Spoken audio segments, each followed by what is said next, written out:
Hello student, welcome back. We are going to start today's session. It is Module-5, Lecture-1, Satellite Communication MECE106A, Shongita Roy, Assistant Professor, Electronics and Communication Engineering Department, Narula Institute of Technology. The topic is Satellite Transponder. This module consists of 3 lectures and all these 3 lectures will be on satellite transponder. The subsystem which provides the connecting link between transmitting and receiving antennas of a satellite is known as transponder. It is one of the most important subsystem of space segment systems. Now, I must say here, we have completed already the platform or satellite subsystem. There, we have a little bit idea given about transponder in control and timing section. So, already we have covered this portion, but this lecture is in detail. The transponder performs the function of both transmitter and receiver, responder, in a satellite. Hence, the word transponder is obtained by combining few letters of two words, transmitter and responder, transponder. Block diagram of transponder. Transponder performs mainly two functions. Those are amplifying the received input signal and translates the frequency of it.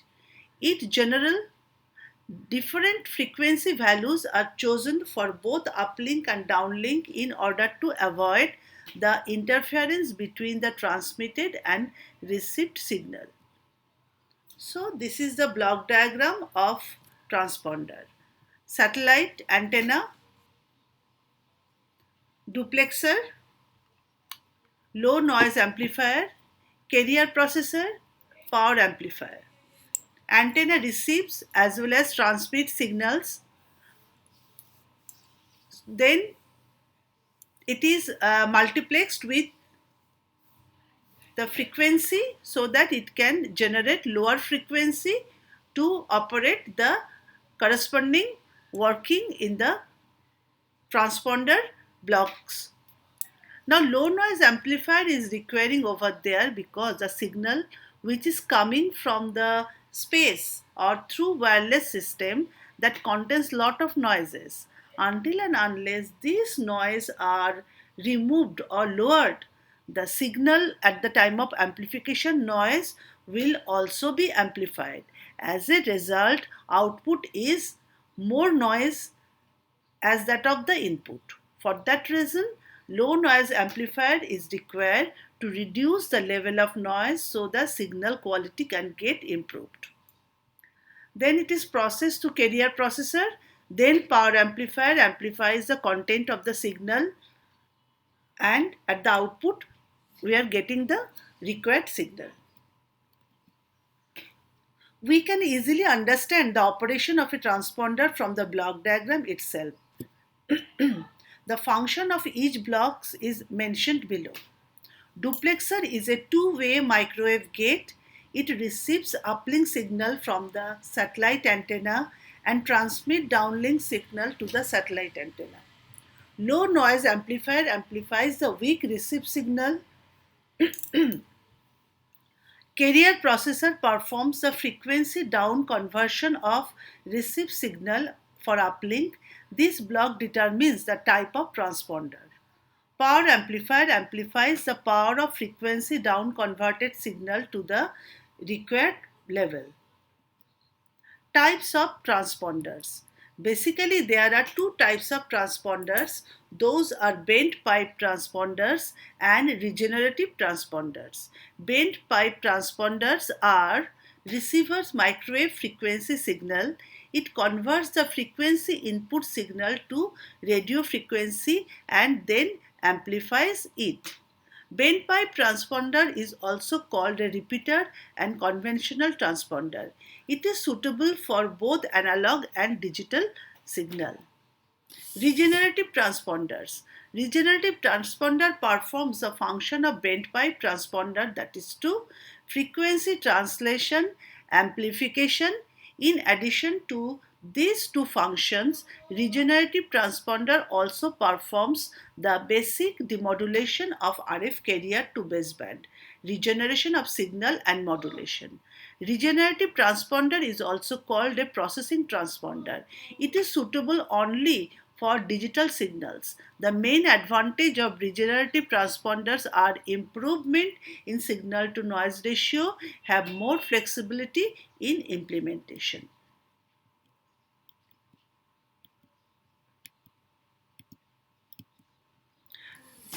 Trans- Transparent transponder general.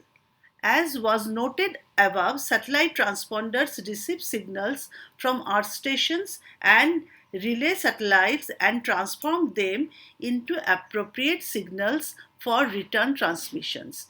They may simply be repeaters that amplify and frequency shift the signals or be much more complex, performing additional functions such as signal detection, demodulation, demultiplexing, remodulation, and message routing.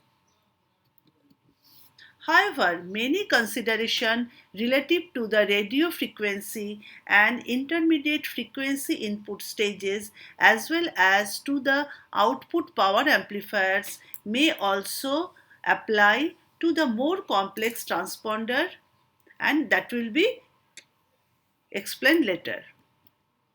A key element in any spacecraft transponder is the high power amplifier HPA, and previously also we have described about HPA. For a single carrier, the HPA is usually operated at or near the maximum output power level or saturation to attain a high overall efficiency in the conversion of DC energy into RF energy. The HPA or transmitter is also required to amplify the signals without distortion or other impairments. Two types of HPAs are in common use: electron beam devices or traveling wave tube amplifiers TWTS and solid state power amplifier SSPS. The signal reaching a satellite receiving antenna are extremely weak, and transponder has to amplify those extremely weak signal and send them in a translated band to the retransmitting antenna. Amplification is of the order of 100 to 110 dB. So this is a typical diagram of relative levels in a transponder. So the signal is coming, then it is input filtering, wideband receiver are there, then it is multiplexed to 3 dB coupler, then it is demultiplexer, again some associated stages are there where the amplification are going over, the signal to noise ratio increases by 50 to 104 dB, then again multiplexing, then going through the cable feed and going through the antenna to outside world. In the transponder, the signals are usually degraded to some extent. These impairments, which must be kept within tolerable limits, are caused by many factors, including the main factors: amplifier nonlinearity, which gives rise to intermodulation, several carriers in one amplification. It is due to the nonlinearity inherent to the semiconductor devices or other devices. They are in general not linear. Their inherent nonlinear properties make them oscillate, and due to this oscillation, harmonics are generated. These are several carriers. Due to this, several carriers are generated. Cross modulation and inter-symbol interference in the case of digital transmission. Already we know inter-symbol interference because when the signal is transmitted, each in digital transmission, each symbol, when it is passing, we are considering this is an ideal different filters. We are considering ideal filter, but practically all the filters are not ideal. They are practical filter. Due to their practical implication, ideal characteristics cannot be reached. As ideal characteristics are not getting, so when the signal is passing through any kind of filter, output is spreaded. The the frequencies are spreaded, and due to the spreading, two consecutive symbols are overlapped with each other. That is a property of the nature or of the device. Interference between signal transmitted in the neighboring frequency bands. Multiple paths taken by a single signal between input and output. Amplitude and phase variations in the passband caused by essentially by the filters, which give rise to signal distortion resulting in baseband noise or errors. A single amplifier is generally not sufficient to deliver to the total power required by all the RF channels. In addition, non-linearity of the amplifiers means that operation must be conducted with amplifier backoff, which increases with the number of signals to be amplified and limits the output level.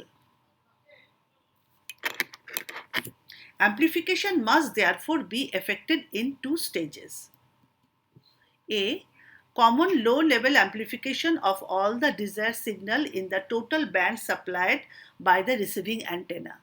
B. Signal amplification by subbands or frequency channels fraction of the total band up to the desired output levels. Filter and coupler systems are used for splitting the initial band into subbands after the common low-level amplification section and at the input to the amplifying chains and recombining them at the output before they reach the transmitting antennas.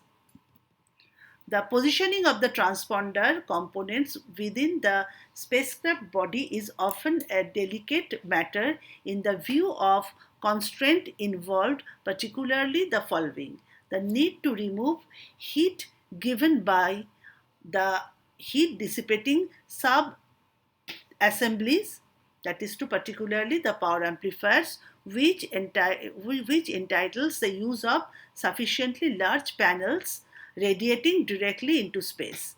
The layout of the components and the fitting of the protective devices needed for meeting electromagnetic compatibility requirements, avoiding coupling and reducing the effect of thermal variations. Reducing the antenna feeder loss, particularly by limiting the length of the waveguide or cable connections. The wideband receiver subsystem. This provides both the first amplifying stage and the translation from the receive to the transmit band in case of a single conversion system. For dual conversion system, the wideband receiver provides amplification and translation to the intermediate frequency. Its noise factor must be sufficiently low so as to have as little effect as possible on the carrier to noise ratio of the uplink. Intermodulation products limit the output level of the receiver depending on the transistor type used. Typically, the receiver system provides an amplification gain of roughly 50 to 60 dB. Allowance must be made for losses in the frequency converter and in the filter and couplers. The gain distribution must ensure an acceptable level of intermodulation products and a maintenance of a satisfactory noise factor. So this is an example of wideband receiver with typical diagram of relative levels. So the reference level here showing 0 dB. The A part is preamplifier, B is mixer, C is local oscillator, D is amplifier, E is channelized portion. So the input by the input filtering signal comes, and after that it is passing through to preamplifier. After that it is passing through mixer, and that is with the help of local oscillator, and then it is passing through amplification stage. After amplification it is passing through channelized portion and going to the output side. Wideband receivers are fully solid state. They must be particularly reliable since any fault would affect all the signals transmitted in the total band. They must therefore be redundant. Preamplifiers may incorporate tunnel diodes, transistor and or parametric stages. Advances in gallium arsenide field effect transistor FET technology has superseded the tunnel diode and the parametric amplifiers. The pre-amplifiers must be preceded by a bandpass filter to eliminate image frequencies and all signal outside the receiving band. Amplifier may incorporate either bipolar transistor 4 GHz or gallium arsenide FETs 4 GHz and above for 30 to 20 GHz band operating high electron mobility transistor HEMT are promising devices for low noise performance. Frequency converter generally with diodes are designed not so much to minimize losses but to suppress the transmission of local oscillator frequency, their harmonics and higher order products. Single-ended or symmetric double circuits are frequently used. The local oscillator, which has to produce a power of about 10 dBm, may be conventional crystal control oscillator followed by multiple stages, a phase lock loop or dielectric cavity oscillator stabilized by a crystal reference. The oscillator must be highly stable in terms of temperature and time. Its phase noise must be reduced to a minimum. The channelized subsystem. The second amplifying stage is affected in the transmit by a group of amplifying chains, each of which amplifies a fraction of the total band subdivided into frequency channels. The output from the wideband receiver is channelized by a set of circulators and bandpass equalized filters known as the input demultiplexer.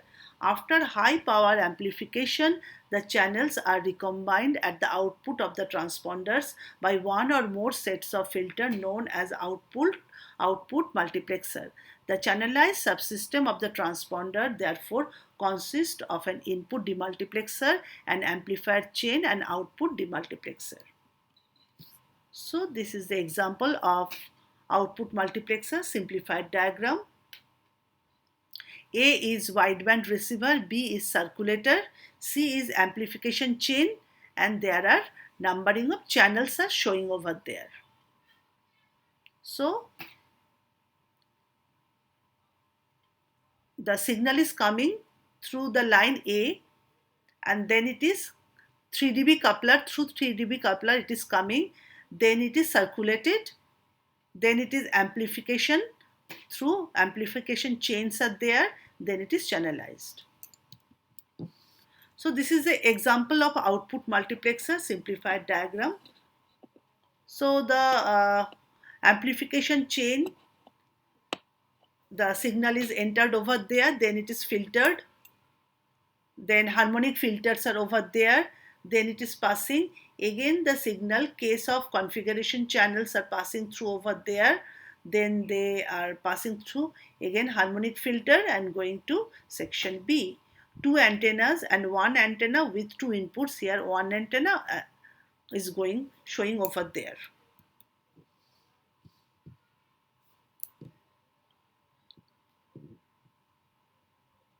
The channelization plan varies from system to system.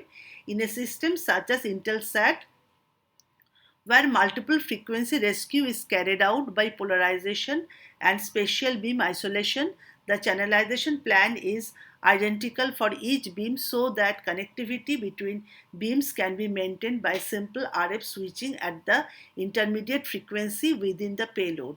For domestic system, most designs opt for interterrestrial or interleaf channelization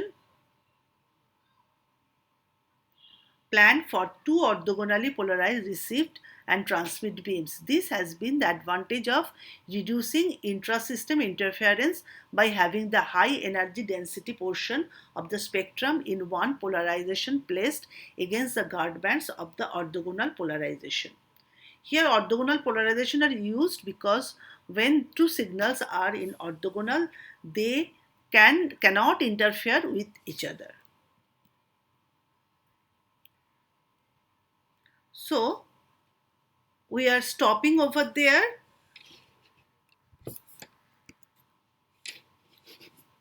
And for the today's class we have used, these are the references.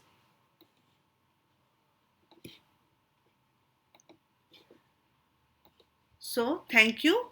Have a nice day. We are ending the session over here.